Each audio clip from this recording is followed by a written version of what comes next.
Erythropoietin or EPO can stimulate the formation of red blood cells, and it can cause our red blood cells to mature quicker.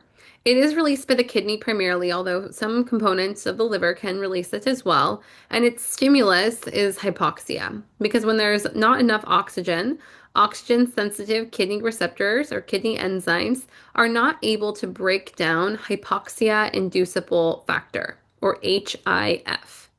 HIF then will accumulate, and that will trigger erythropoietin stimulus or synthesis.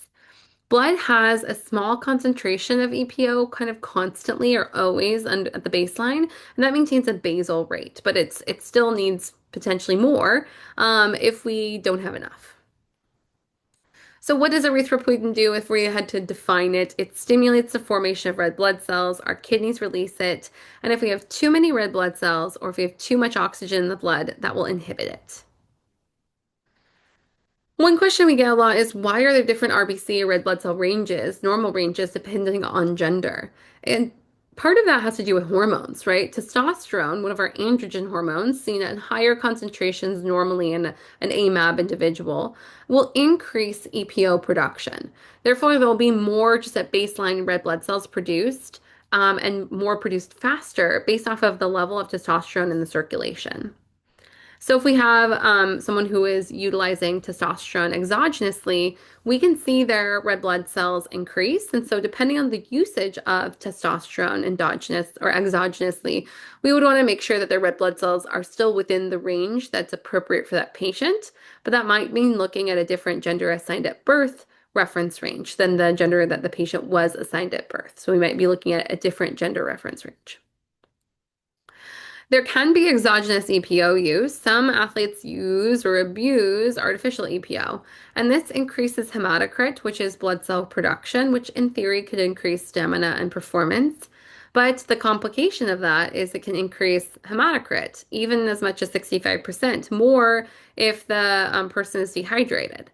This will lead from blood being more liquid to blood being more like sludge, and that increases risks of clotting, strokes, heart failure, etc. The body does need certain dietary components to be able to form red blood cells, amino acids, lipids, carbs, or macromolecules, and then specifically iron from our mineral sources, and ideally from dietary sources. 65% of the body's iron is found in hemoglobin, and the remaining is in a couple organs, the liver, the spleen, the bone marrow, and our free iron ions are bound typically to proteins because they're toxic if unbound, toxic to the body. We see ferritin storing iron in cells, hemosiderin storing iron in cells, and transferrin transporting iron around in the blood. We also need B12 and folic acid specifically for DNA synthesis, and that's required for these rapidly dividing cells, like which are red blood cells. We also need thymidine triphosphate, which is a component of our DNA. Looking then at how iron is moved and iron is metabolized, because iron is a key nutrient needed for red blood cell creation, we could start at, where do we want to start? Let's start at our free iron here. We can start at free iron, I think. So this is free iron that's available in tissues or free iron that's available kind of in the body. And free iron can be utilized in lots of different ways. Free iron can be utilized to create heme. Certain enzymes can release it. It can go back and forth to be bound to hemosiderin or ferritin in storage forms. This is all in tissues. If it's being moved from one place to another, it can be transported via transferrin into the blood, and then some of it's excreted. This is also if we absorb this from the small intestine, we'll absorb it directly into the blood initially. And then some of that is transferred inward to our red blood cells. And if we have blood loss, specifically in menstruation, we will see some loss here. Eventually, these red blood cells will not live forever. They will die and break down. And so then we have the breakdown of hemoglobin and we have free iron again. Macrophages help to break that down further into bilirubin, which is excreted. So where does iron come from? We absorb it in our small intestine. It binds to apotransferrin, which then becomes transferrin, which is our iron transport protein. It can then be released to any cell. Our red blood cell precursors have transferrin receptors, and they will accumulate up iron as they're forming hemoglobin. There's also a larger amount in hepatocytes or liver cells and reticuloendothelial cells. And it will combine iron with apoferritin, which leads to ferritin, which is our storage form. Hemosiderin is insoluble and often seen as kind of excessive iron.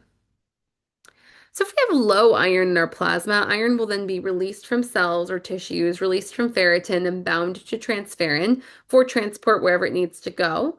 Oftentimes it's being taken to the bone marrow and or mitochondria to be incorporated into heme. When we have a hypochromic anemia, that leads typically from the deficiency of transferrin and or iron being bound to transferrin. Hemoglobin from red blood cell breakdown is also ingested by macrophages in the spleen, and it can then be stored as ferritin.